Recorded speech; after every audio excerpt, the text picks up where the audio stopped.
Hello everybody, welcome back to another new video. अब मैं start करने जा रही हूँ क्वेश्चन 15 ऑफ एम एस 004। हाँ जी, ये मैंने ऑलरेडी कंप्लीट कर दिए थे सारे question, but one of the subscribers, one of my student, उनका मेरे पास कमेंट आया और मैंने उनकी रिक्वेस्ट के ऊपर ये वीडियोस बनाई है। Right, just let me tell you the name also of the person जिन्होंने मुझे बोला। बस मुझे आप एक सेकंड दीजिए। हाँ जी, वो थी पवनी सिंगल। इससे पहले वाले भी जितने भी वीडियोस थे और अभी वाले भी, जो वीडियो है ये वाली और इसके नेक्स्ट वाली भी, वो सारी वीडियोस पनवी की ही रिक्वेस्ट पे बन रही है, बिकॉज आई गेस उनको डाउट थे या फिर मैंने इन टॉपिक्स के ऊपर वीडियोस नहीं बनाई है, तो उनके अकॉर्डिंग ये क्वेश्चन भी इंपॉर्टेंट हो सकते हैं। तो आपका भी इसमें बेनिफिट है। राइट, आपको भी एक्स्ट्रा एक्स्ट्रा कुछ टॉपिक्स मिल जाएंगे पढ़ने के लिए और मे बी एग्जाम में आ जाए, नेवर नो। नाउ क्वेश्चन 15 है agrarian social structure and it's changing facets. Right, जब भी हम एग्रीगेरियन सोशल स्ट्रक्चर की बात कर रहे हैं तो हम देख रहे हैं कि कैसे हिस्टोरिकली जो हमारी रूरल सोसाइटीज़ थी वो मेनली किस बेसिस पे थी, एग्रीकल्चरल बेसिस पे, जहाँ पे लैंड ओनरशिप थी, कास्ट थी, क्लास थी और लेबर सिस्टम था। इन्हीं के अराउंड जो सोशल स्ट्रक्चर था एग्रीकल्चर का, वो बेस था। अब ये सिग्निफिकेंटली बहुत ज़्यादा इवॉल्व हुआ है, क्योंकि यहाँ पे इकोनॉमिक, पॉलिटिकल और सोशल चेंजेस देखने को मिले हैं। मॉडर्नाइजेशन आ गई है, इंडस्ट्रियलाइजेशन हो गई है, ग्लोबलाइजेशन हो गई है और टेक्नोलॉजिकल एडवांसमेंट्स भी काफ़ी ज़्यादा हुए हैं, जिसकी वजह से जो एग्रीकल्चर सोशल स्ट्रक्चर था वो आज के टाइम पे पूरा चेंज हो चुका है। अब ये जो ट्रांसफॉर्मेशन है, ये जो सारे चेंजेस हैं, इनको समझना बहुत ज़्यादा ज़रूरी हो जाता है ट्रेडिशनल एस्पेक्ट देखने में। राइट, जब तक हम किसी भी कॉन्सेप्ट की हिस्ट्री नहीं देखेंगे, कैसे की चीज़ें पहले थी, तब तक हम उनका प्रेजेंट कैसे समझेंगे। तो वही ट्रेडिशनल एस्पेक्ट्स देखने किसी भी एग्रीकल्चर सोसाइटी के, एग्रीगेरियन सोसाइटी के बहुत ज़्यादा इंपॉर्टेंट हो जाता है उसका प्रेजेंट समझने के लिए। तो अभी हम इस आंसर में वही देखेंगे कि जो एग्रीगेरियन सोशल स्ट्रक्चर था इंडिया का, वो कैसे चेंज हुआ है विथ टाइम, जिसने इन्फ्लुएंस किया है इन वेरियस फैक्टर्स ने। तो यही हमें आंसर में अभी देखने को मिलेगा और यही आपको ऐसे करके अपना इंट्रोडक्शन एग्जाम में भी देना है। नाउ बात करते हैं हम अपने ट्रेडिशनल एग्रीगेरियन सोशल स्ट्रक्चर की। तो वहाँ पे लैंड ओनरशिप और हायरार्कीज थी। लैंड ओनरशिप देखी जा रही थी, जहाँ पे जिसके पास ज़्यादा लैंड है उसके पास उतनी ही पावर है, उतनी ही प्रेस्टीज है, और वो कंट्रोल कर रहा था एग्रीगेरियन सोसाइटीज़ को। मान लो कोई भी पर्सन जिसके पास पहले के टाइम पे बहुत ज़्यादा लैंड है एक कम्युनिटी में, एक ग्रुप में, तो उसकी ज़्यादा से होती थी, उसके पास ज़्यादा पावर होती थी, वो ज़्यादा उन कम्युनिटीज़ को, सोसाइटीज़ को, विलेजेस को कंट्रोल कर सकता था। राइट, तो ये जो हायरार्कीज़ हैं, चाहे लैंड लॉर्ड जो होते थे पहले के टाइम पे, जिनके पास सबसे ज़्यादा लैंड होती थी, तो ये जो हायरार्की देखने को मिल रही है उस टाइम पे लैंड के बेसिस पे देखने को मिलती थी। लैंड लॉर्ड, टीनेंट्स और जो लैंड लेस लेबरर्स थे, ये तीन ग्रुप्स बन गए थे, है ना। लैंडलॉर्ड कौन होते हैं? जो उन लैंड्स को ओन कर रहे हैं। टीनेंट्स क्या है? जो लाइक ठेकेदारी वाले जो काम कर रहे हैं ना, जो ज़मीन को ले लेते थे एज किसके ऊपर, रेंट के ऊपर, और वो लैंडलेस लेबरर्स से, जो लेबरर्स आ रहे थे उनसे काम करवाते थे। तो ये जो तीन जो फॉर्म बन गई थी, हायरार्कीज जो बन गई थी, अब इसने क्या है, फ्यूडल सिस्टम या जमींदारी सिस्टम को जन्म दिया। इससे जमींदारी सिस्टम निकल के आया था और उसमें ये जो तीन पार्ट हैं, तीन प्लेयर्स हैं, बहुत इंपॉर्टेंट देखने को मिले थे। अब जो कास्ट सिस्टम, जब हम कास्ट सिस्टम की बात करते हैं तो हम देखते हैं कि एग्रीकल्चरल जो स्ट्रक्चर था, एग्रीगेरियन स्ट्रक्चर था, वो डीपली इंटरमाइंड है, डीपली रिलेटेड है कास्ट सिस्टम के साथ। जहाँ पे जो अपर कास्ट थी वो लैंड ओन करती थी, और वहीं पे जितने भी दलित से लोअर कास्ट थी वो लेबर की तरह वर्क करती थी उनकी लैंड्स के ऊपर। अपर कास्ट जो ओन कर रहे हैं लैंड, उनके ऊपर दलित एज लेबर काम कर रहे थे या फिर एज टीनेंट काम कर रहे थे, जिसकी वजह से सोशो इकोनॉमिक इनक्वालिटीज़ देखने को मिली। बिकॉज जब हमने बात की है कास्ट की या फिर इन सब रीजंस की, तो उस एक्सप्लॉयटेशन भी बहुत हुआ है। अगर वो काम कर रहे हैं 100 रुपए के लिए, उनको मिल 50 रुपए रहे हैं। तो ये जो इनक्वालिटीज थी, डिस्क्रिमिनेशन थी, ये बहुत ज़्यादा देखने को मिल रही थी। और ये पहले के टाइम पे लैंड होल्डिंग, किसके पास कितनी लैंड है, उनके बेसिस के ऊपर जो पावर स्ट्रक्चर और हायरार्कीज थी वो फॉर्म हो रही थी। नाउ थर्ड इसमें आ जाता है पेट्रियार्की। अब पेट्रियार्कल नॉर्म्स ने एग्रीगेरियन सोसाइटी को शेप किया है, जहाँ पे मेन के पास लैंड थी, राइट। अगर फॉर एग्जांपल हमने कभी भी ये नहीं सुना है कि दादी की ज़मीन, हमने हमेशा ये सुना है दादा की ज़मीन। तो वो जो पेट्रियार्कल सोसाइटी है, पेट्रियार्कल जो जितने भी पहले रूल्स रेगुलेशन थे वो एग्रीगेरियन सोसाइटीज़ से मेन के अंडर चलते आ रहे हैं। विमेन के पास बहुत लिमिटेड राइट्स थे और उनके पास एक्सेस ऑफ रिसोर्सेज नहीं थे इतने जितने कि मेन के पास थे। तो मेन के पास ही लैंड का कंट्रोल था और मेन ही डिसीजन मेकिंग में पार्ट लेते थे इन एग्रीगेरियन सोसाइटीज़। फोर्थ आ जाता है हमारा सब्सिटेंस इकोनॉमी। अब एग्रीकल्चर एक लार्जली सब्सिटेंस ओरिएंटेड है, जहाँ पे surplus of production local trade के लिए यूज़ होती है और वो कंट्रोल की जाती है बाय एलिट्स, राइट। जहाँ जितनी भी ज़्यादा प्रोडक्शन हुई है एक्सेस में, वो लोकल ट्रेड के लिए यूज़ हो रही है। और उनको कौन कौन उनको हैंडल कर रहा था या कौन उनको रेगुलेट कर रहा था? जो भी एलीट थे, जो अपर सेक्शन थे। और एलीट उस टाइम पे कौन थे? जिनके पास ज़्यादा पैसा था। और पैसा किसके पास था? जिसके पास ज़्यादा लैंड थी। तो ये डायरेक्टली वही जो सर्कल है वो रिपीट हो रहा है कि एग्रीगेरियन जो सोसाइटीज़ हैं वहाँ पे ज़्यादा पावर किसके पास है? जिसके पास ज़्यादा लैंड है। नाउ फिफ्थ हमारे पास आ जाता है social networks and community bonds. अब एग्रीगेरियन सोसाइटीज़ में जितने भी रिलेशंस थे वो बहुत ज़्यादा स्ट्रॉन्ग देखे गए हैं, जहाँ पे किनशिप रिलीजन लोकल इंस्टीट्यूशन, उनके अंदर एक स्ट्रॉन्ग कम्युनिटी वाली फीलिंग, स्ट्रॉन्ग कम्युनिटी टाइज शुरू से देखने को मिले हैं। अब कौन से फोर्सेस हैं जिन्होंने एग्रीगेरियन सोशल स्ट्रक्चर के अंदर चेंजेस आए हैं? किन फोर्सेस की वजह से, किन बेसिस के ऊपर जो चेंजेस देखने को मिले हैं एग्रीगेरियन सोशल स्ट्रक्चर में, उसके बारे में मैंने यहाँ पे बात की है। फर्स्ट हमारे आ जाता है लैंड रिफॉर्म्स।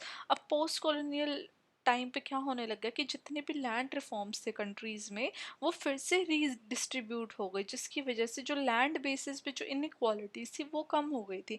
फॉर एग्जाम्पल अगर किसी के पास पहले के टाइम पे एक लार्ज पोर्शन ऑफ लैंड था, तो उसको डिवाइड करके इक्वली सोसाइटी के अंदर बांटे जाने की बात होने लग गई थी।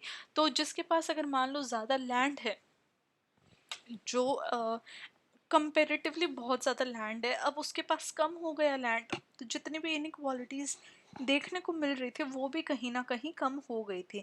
जहाँ पे इंडिया ने अबॉलिशन कर दिया था ज़मींदारी सिस्टम का, अब ज़मींदारी सिस्टम टाइप कुछ भी नहीं रहा था, जिसकी वजह से जो ट्रेडिशनल हायरार्कीज जो चलती आ रही थी, लैंड लॉर्ड की, टीनेंट की या फिर लेबरर की, वो जो हायरार्कीज थी वो कम ख़त्म हो गई थी, क्योंकि ज़मींदारी सिस्टम ही ख़त्म हो गया था। जिसकी वजह से एक इक्विटेबल लैंड डिस्ट्रीब्यूशन तो नहीं देखने को मिला, हर किसी को इक्वली तो लैंड नहीं डिस्ट्रीब्यूट हुई। लेकिन कहीं ना कहीं जितनी भी पहले के टाइम पे इनइक्वालिटीज़ थी वो कहीं ना कहीं रिड्यूस हुई थी, राइट। और ये लैंड रिफॉर्म्स के केस में ये देखने को मिला था।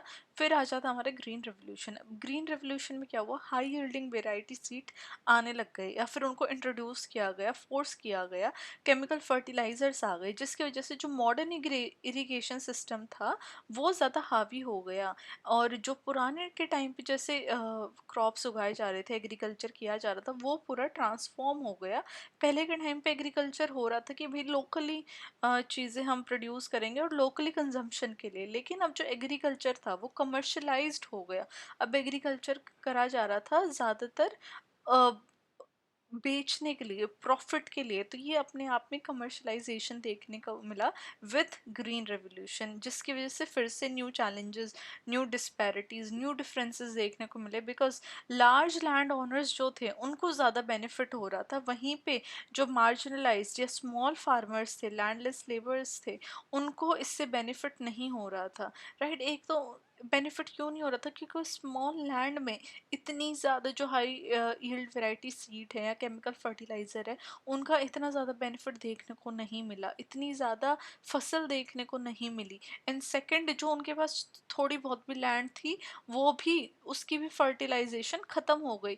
तो वो जो पहले थोड़ा बहुत कमा खा भी रहे थे वो भी कहीं ना कहीं ख़त्म हो गया। तो इनके लिए बहुत ज़्यादा ये बेनिफिट, इसका बेनिफिट की बजाय मतलब कि उनके लिए ये उल्टा ही हो गया, green revolution for small farmers, right. अब थर्ड हमारा आ जाता है ग्लोबलाइजेशन एंड लिबरलाइजेशन। अब ग्लोबल मार्केट के अंदर, एग्रीकल्चर के अंदर अब एक substance to export oriented production देखने को मिली। मतलब अब तो पहले तो वो बात कर रहे हैं कि कमर्शलाइज सेक्टर हो गया, जहाँ पे वो विद इन इंडिया ही अपना उगा रहे थे और बेच रहे थे, लेकिन अब एक्सपोर्ट ओरिएंटेड प्रोडक्शन देखने को मिल रही विद ग्लोबलाइजेशन एंड लिबरलाइजेशन, जहाँ पे फार्मर्स के अंदर कंपटीशन देखने को मिला, जिसकी वजह से एक इकोनॉमिक इंस्टेबिलिटी आ गई with in many reasons. Because अगर कंपटीशन आ रहा है फार्मर्स के अंदर, तो वो न्यू न्यू टेक्टिक्स अपना रहे हैं, राइट। वो ज़्यादा फर्टिलाइज़र यूज़ कर रहे हैं, जिसकी वजह से उल्टा नुकसान होता हुआ दिख रहा था, राइट। तो कहीं ना कहीं पॉजिटिव इम्पैक्ट है तो उसका नेगेटिव इम्पैक्ट भी देखने को मिल रहा था ना। फोर्थ हमारा आ जाता है अर्बनाइजेशन एंड इंडस्ट्रियलाइजेशन। अब काफ़ी सारी जो रूरल पॉपुलेशन थी वो अर्बन एरियाज़ में मूव हो रही थी, उसी को तो अर्बनाइजेशन बोलते हैं, क्योंकि उनको बेटर अपॉर्चुनिटीज़ चाहिए, जिसकी वजह से एग्रीकल्चर सेक्टर में लेबर शॉर्टेज देखने को मिली, और जो ट्रेडिशनल एग्रीगेरियन प्रैक्टिसेस थी वो कहीं ना कहीं ख़त्म होती गई। अब जो लेबर ओरिएंटेड एग्रीकल्चर था वो चेंज होके किस इंडस्ट्रियलाइज्ड हो गया, मतलब कि वो इंडस्ट्रीज मशीन्स के बेसिस के ऊपर एग्रीकल्चर, न्यू एग्रीकल्चर प्रैक्टिसेस निकल के आने लगी।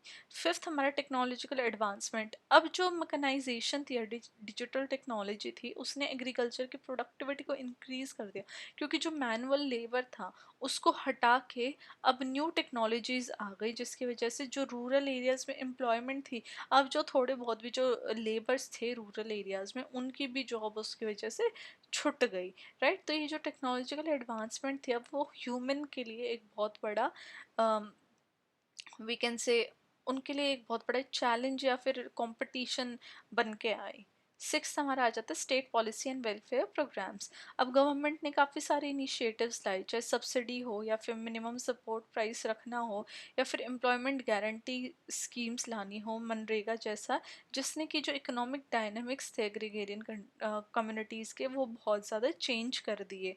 वहीं पे जहाँ पे पहले एग्रीगेरियन कम्युनिटीज़ के अंदर बहुत ज़्यादा डिसअपॉइंटमेंट देखने को मिली, डिसअपॉइंटमेंट थी, लेकिन with state policies and welfare programmes एक उनके अंदर भी वो पॉजिटिव थिंकिंग एंड पॉजिटिव सोच आई, राइट ना। सोशल मूवमेंट्स क्या क्या देखने को मिली, मूवमेंट्स काफ़ी ज़्यादा आई, फार्मर प्रोटेस्ट जैसे इंडिया में देखने को मिला, जहाँ पे जितनी भी पॉलिसीज़ थी जो उनको उनके कॉन्टेक्स्ट में एक्सप्लॉयटेटिव लग रही थी, उनको चेंज करने की बात हुई, राइट। फार्मर्स प्रोटेस्ट करने के लिए निकले कि ये जो पॉलिसीज़ आ रही हैं ये हमारे हित में नहीं है। तो सोशल मूवमेंट्स भी काफ़ी ज़्यादा देखने को मिली, जहाँ पे फार्मर्स अपने राइट्स के बारे में बात कर रहे थे, और उन्होंने बात की जो रूरल कम्युनिटीज़ के लिए ये पॉलिसीज़ फार्मर्स के लिए करेक्ट नहीं है, तो इनको इम्प्लीमेंट नहीं करना चाहिए। नाउ अब चेंजिंग फेसेट्स की जब हम बात करते हैं एग्रीगेरियन सोशल स्ट्रक्चर में, तो हम फर्स्ट तो देखते हैं कि लैंड ओनरशिप पैटर्न्स में एक शिफ्ट देखने को मिला, जहाँ पे जो कंसंट्रेशन ऑफ लैंड ओनरशिप थी पहले के टाइम पे, अब वो कॉर्पोरेट फार्मिंग और लैंड लीजिंग की तरह न्यू ट्रेंड्स आ गए, राइट। अब पहले क्या था कि जो लैंड थी वही प्राइड देखने को मिलती थी, तो लोग ज़्यादा ज़्यादा लैंड अपनी ओन करते थे, लेकिन अब वो जो लैंड ओनरशिप थी वो चेंज हो गई। अब कॉरपोरेट फार्मिंग देखने को मिल रही है, लैंड को लीज पे डाला जा रहा है। अब ये जो न्यू ट्रेंड है, इससे लैंड ओनरशिप पैटर्न्स चेंज होते हुए दिख रहे थे। विमेंस ने भी लैंड को एक्सेस किया और उनकी कंडीशन इम्प्रूव हुई, बिकॉज वो लीगल रिफॉर्म्स और सोशल एक्टिविटीज़म के थ्रू विमेन ने भी अपना राइट जाहिर किया लैंड के ऊपर। सेकेंड आ जाता है डिक्लाइन ऑफ फ्यूडल रिलेशंस। अब जो ट्रेडिशनल जो लैंड लॉर्ड और टेनेंट रिलेशनशिप थे, अब वो मार्केट ड्रिवन एग्रीकल्चर प्रैक्टिसेस में चेंज हो गए, जहाँ पे कॉन्ट्रैक्ट फार्मिंग और एग्री बिजनेस टाइप के जो और जो फार्मिंग है या फिर जो उस तरीके की रिलेशंस है वो फॉर्म होते हुए दिखे। अब वो जो डिपेंडेंसी से जो को रिलेशन वाला जो पैटर्न था या को रिलेशन वाला जो एक बॉन्ड क्रिएट होता हुआ दिखा, राइट। तो जो पहले वाला रिलेशन था लैंडलॉर्ड टेनेंट वाला वो ख़त्म हो गया। थर्ड आ जाता है इमरजेंस ऑफ एग्रीगेरियन कैपिटलिज्म, और लार्ज स्केल कमर्शियल फार्मिंग जो पहले के टाइम पे हो रही थी उसका इंटीग्रेशन देखा गया विद ग्लोबल सप्लाई चेन्स, जहाँ पे एक शिफ्ट देखने को मिला एग्रीगेरियन कैपिटलिज्म की ओर, राइट। फोर्थ हमारा आ जाता है चेंजिंग लेबर डायनामिक्स। अब जो ग्रोथ थी नॉन फार्म एम्प्लॉयमेंट की और जो माइग्रेशन हो रही थी वो अब कहीं ना कहीं रिड्यूस होती हुई देखी विद एग्रीकल्चरल लेबर।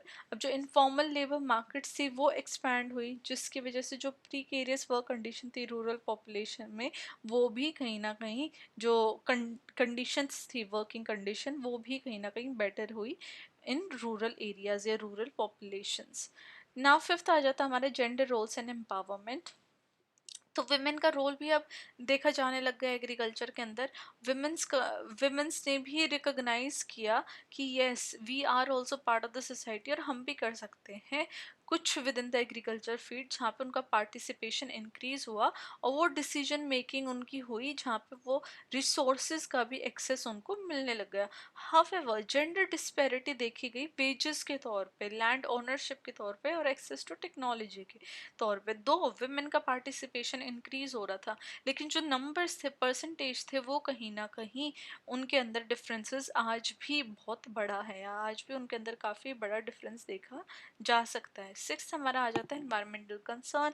अब जो केमिकल इनपुट्स यूज़ किए जा रहे थे, फर्टिलाइजर्स जो यूज़ किए जा रहे थे, केमिकल्स इतने ज़्यादा जो यूज़ किए जा रहे थे उसकी वजह से जो सॉइल का जो डिग्रेडेशन है वो देखने को मिला। वाटर बहुत ज़्यादा, क्योंकि वाटर स्कैरिसिटी एक तरीके से आ गई, क्योंकि अगर लैंड फर्टाइल कम होगी, अगर उसकी फर्टिलिटी कम हो जाएगी तो उसको पानी की उतनी ज़्यादा नीड होगी, तो पानी भी कम हो रहा था और वैसे भी पानी कम हो रहा है। एंड क्लाइमेट चेंज ने भी एक तरीके से बहुत ज़्यादा इम्पैक्ट डाला on the farming techniques, on the production of the any natural resources.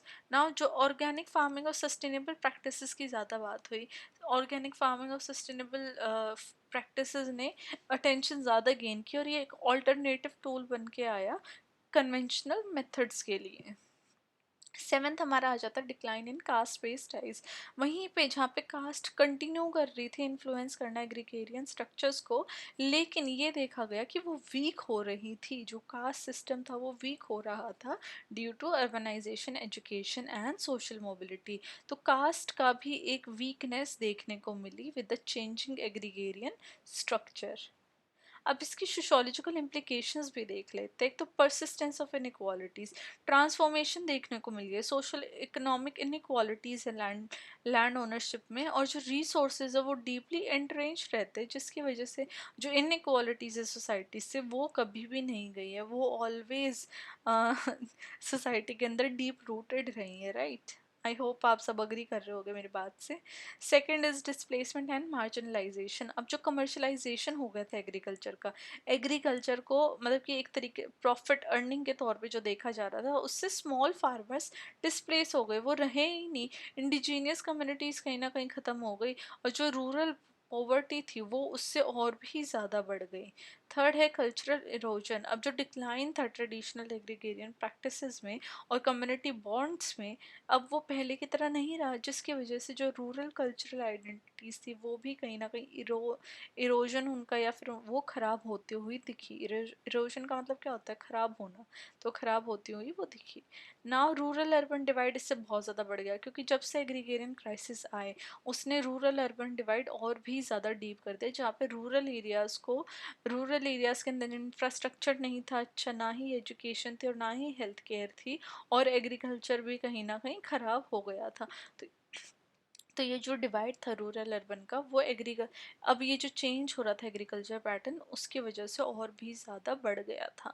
Now resistance and advocacy. अब जितनी भी ग्रास रूट मूवमेंट्स हो रही थी और वो राइट मांग रहे थे एग्रीगेरियन जस्टिस के लिए, उसने एक रेजिलियंस देखा रूरल कम्युनिटीज़ में, जहाँ पे वो डिमांड कर रहे थे इक्विटेबल डेवलपमेंट के लिए। तो जब जब डिवाइड हुआ, जिसकी वजह से जो चीज़ें जिनके वजह से जो रूरल एरिया से वहाँ पर डेवलपमेंट नहीं हो रही थी, तो अब क्या देखा गया कि रूरल एरियाज़ में भी जो कम्युनिटीज़ हैं, लोग हैं, वो डिमांड कर रहे हैं कि जो इक्विटेबल डेवलपमेंट होनी चाहिए। अर्बन एरियाज़ हमसे इतना आगे निकल गए हैं, रूरल एरियाज़ में भी डेवलपमेंट नेसेसरी है and is very need of the time, right. Now conclusion आ जाएगा आपका, हर आंसर में आपको कंक्लूजन लिखनी है with heading and underline, then you will start your conclusion. जब बात करते हैं कंक्लूजन की, तो मैंने इसमें मेंशन किया कि कैसे एग्रीगेरियन सोशल स्ट्रक्चर के अंदर काफ़ी सारे चेंजेस देखने को मिले इकोनॉमिक, टेक्नोलॉजिकल और सोशल ट्रांसफॉर्मेशंस की वजह से। जहाँ पे ये चेंजेस आए हैं मॉडर्नाइजेशन, और इसने इम्प्रूव किया है प्रोडक्टिविटी को भी, लेकिन यहाँ पे इनक्वालिटीज़ और भी ज़्यादा बढ़ गई है। जो ट्रेडिशनल रिलेशनशिप थे वो कहीं ना कहीं ख़त्म हो गए हैं, और इन्वायरमेंटल कंसर्न्स देखी जा रही है, बिकॉज इतना ज़्यादा अगर केमिकल यूज़ कर रहे हैं तो उसकी वजह से सॉइल भी ख़राब हुई है, राइट। तो सोशोलॉजिकल अंडरस्टैंडिंग जब भी हम देखते हैं किसी भी टॉपिक से रिलेटेड, तो इस टॉपिक में हमें क्या देखने को मिला सोशोलॉजिकली, कि जो नीड फॉर पॉलिसीज़ है ताकि एक बैलेंस इकोनॉमिक ग्रोथ हो, सोशल इक्विटी आए, कल्चरल प्रिजर्वेशन की भी बात होनी चाहिए, और environmental sustainability is very need of the hour, जिससे इंश्योर होगा इंक्लूसिव और holistic development in rural societies as well. तो इस तरीके से जब हम सोशोलॉजिकली किसी भी कॉन्सेप्ट को देखते हैं, किसी भी कॉन्सेप्ट को पढ़ते हैं, तो हमें उसकी जितने भी पॉजिटिव डायनेमिक्स है, पॉजिटिव साइड है, उसके बारे में बात करनी चाहिए with removing the negative side, right. हमें इन बातों का स्टैंड लेनी चाहिए कि कैसे हम इन चीज़ों जो नेगेटिव है सोसाइटी के अंदर उसको रिमूव करके कैसे पॉजिटिव ला सकते हैं, राइट। तो ये हमारा कंक्लूजन था इस क्वेश्चन का। आई होप आप लोगों को ये क्वेश्चन समझ में आया होगा। थोड़ा सा लॉन्ग है, लेकिन आप इनकी जो हेडिंग्स और सब हेडिंग्स को लिख लेंगे तो आपको आंसर भी जल्दी ही याद हो जाएगा। वेरी इजी क्वेश्चन, आप अपनी मतलब कि daily life, because agriculture society के बारे में सबको नॉलेज है ना, तो थोड़ा बहुत अगर आप इस वीडियो को अगर आप 2 बारी भी सुन लेंगे ना, तो भी आपको सारी चीज़ें सारे कॉन्सेप्ट ईजिली समझ में आ जाएंगे। एंड इसके बाद एक और क्वेश्चन आएगा हमारा पीस एंड मूवमेंट के ऊपर, देन हमारा MSO 004 कंप्लीट हो जाएगा। इसके अलावा अगर आपके पास और भी कोई क्वेश्चन है, टॉपिक है, तो आप मुझे बता सकते हैं। आई विल मेक श्योर कि मैं उसके ऊपर वीडियो बनाऊँ। And now I will see you with last question of MSO 004। Till then study well, study hard, and all the very best for your exams.